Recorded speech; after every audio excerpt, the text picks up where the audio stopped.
साक्षी. मी 1 एप्रिलला ह्या क्लासमध्ये जॉईन झाले. सर्वप्रथम मी मॅडमचा आभार मानते, त्यांनी हा योगा क्लास चालू केल्याबद्दल. मी 1 तारखेला इथे आली, ही जागा माझी पहिल्यांदा आली तिथे. त्यावेळेस मला हे सर्व योगा करताना स्मृतीताई वगैरे त्या तृप्तीताई अर्चनाताई वगैरे ते उभ्या होत्या. आणि त्या जसं ते योगा करायला सुरुवात केली की मला बघून डोळ्यातच पाणी यायला लागलं. मी कधी घराच्या बाहेर नाही, कुठंच नसं, मी मैत्रिणीत कधी जास्त नाही, मी एकटीच अशी एकच गुंडे आहे ना. त्यामुळे असं हे योगा करताना वगैरे बघितलं, मला सगळं असं वेगळं वाटलं. बाबा हे मला जमल का नाही असं वाटलं. मी योगा संपल्यावर मी मॅडम विचारलं हे मला जमल का. मॅडम बोलल्या जमल.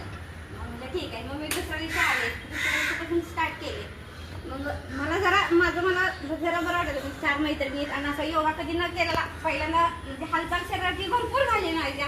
माझंच मला एखादं वेगळं काय केलं की माझंच मला खूप आनंद वाटायचा, कारण मी कधीच काही केलं नाही ना.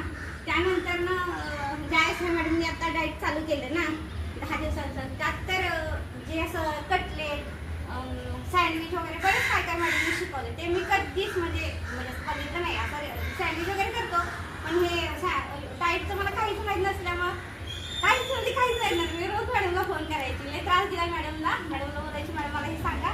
मॅडम मला समजून सांगायच्या. मॅडमने कधीच माझा राग नाही केला. मला काहीच येत होतं बरेच. आणि मुळात हा योगामुळे माझं शरीर खूप हलकं मला वाटतंय आणि मला खूप आनंद होतो. आणि ह्या 10 दिवसात तर बरेच काय काय